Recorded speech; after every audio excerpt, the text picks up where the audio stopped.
The first time, YouTube didn't upload the sound. The second time, YouTube wouldn't encode the video. The third time is the charm. And speaking of the charm, my name is Phil Stamper, and today on The Hot Mess, we're bringing you straight to the action as we have entertainment news battling it out to determine just who is the hot mess in entertainment. And in surprising news from Marvel Studios, now a special three-way dance here on The Hot Mess. That's right, I said three-way dance. We have Daredevil, Fantastic Four, and Ghost Rider 2 squaring off. Last fall, Fox announced that they wanted to reboot the Daredevil franchise. Recently, Fox also announced that they wanted to completely retool, recast, and recrew Fantastic Four to quote-unquote be less bubblegum. Meanwhile, Nicolas Cage says that the Sony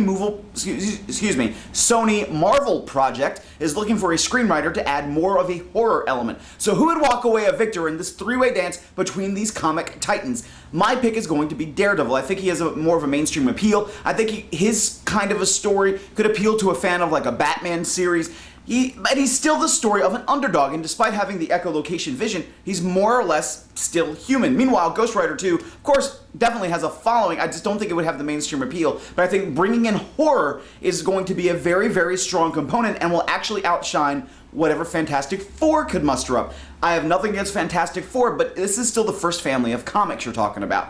How hardcore and edgy could you get where you either without losing the story, or completely missing the point? But in other Marvel movie news, they've announced release dates for upcoming movies, including Iron Man 2 of May 7th, 2010. That has not changed from their previous releases. Now they have stated that Spider-Man 4, Thor, and Captain America will be coming out in 2011. Meanwhile, Avengers, the multi-hero epic, will be released on May 4th, 2012. But Marvel's made a lot of moves. What about DC? DC has not announced any upcoming dates. They've announced that they're in pre-production for Green Lantern. Batman 3 is sort of out there being possibly written. The Superman reboot is something DC wants to see. Justice League apparently is moving forward, as is pre-production for a possible Wonder Woman film, despite being tossed around in developmental hell for a little bit. But in other superhero film news, just when you thought the superhero genre was just a phase we were all going through on film, we have the handicap match between Mickey Rourke teaming up with Scarlett Johansson to take on TNA wrestling superstar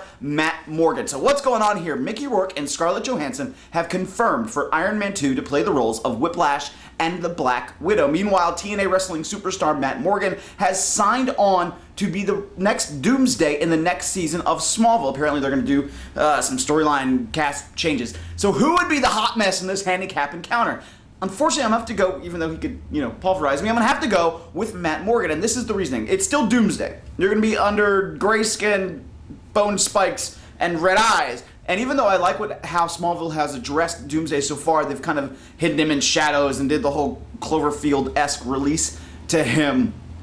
This would be great for Matt Morgan, but it's still behind a cheesy comic book mask. Meanwhile, nothing right now can stop the Mickey Rourke train from derailing, and, well, Scarlett Johansson's pretty damn hot. But if you're speaking of hot, and just who is the biggest hot mess right now, well, look at it this way. Who is begging for the biggest bone? You have Watchmen screenwriter David Hayter and Hayden Panettiere from Heroes. So what seems to be the situation here?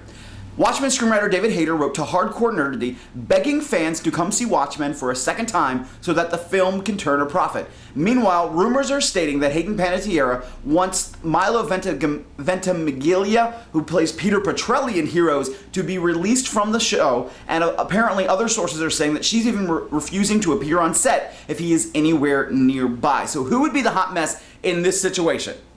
If the story is true, Hayden Panettiere becomes the big ol' hot mess, because the last thing anybody wants to see is another star being driven by their ego and popularity at the moment and not thinking about their future. And if they can't get past a personal moment, what's going to happen next? Meanwhile, David Hayter has written several very popular screenplays. He's not going anywhere, and I can understand why he wants the film to turn a profit. However, Watchmen is in a little bit of dire straits. Remember, it took $150 million to make Watchmen, and they only made $55.7 million in the first weekend of release. So he definitely wants to see his film be a success, and right now it could be a little better.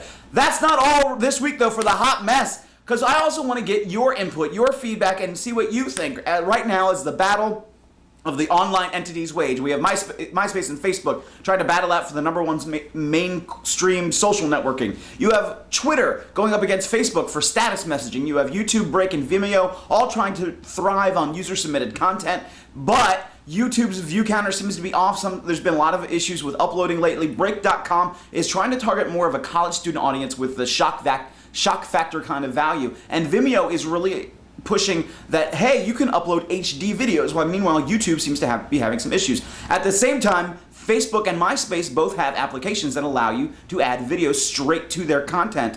And they even have applications that you can add that you can put these 3 items over on their site, or you can just encode it using HTML. Meanwhile, QIK, Blog TV, and Stickham.com are all live web streaming video that you can watch. Who would win in the battle of these big online entities? What do you use, and what do you see as your biggest problems online? I have a big project in store, and I really want to see your input. Let me know what you think. As always, here on The Hot Mess, my name is Phil Stamper, and you have a good one.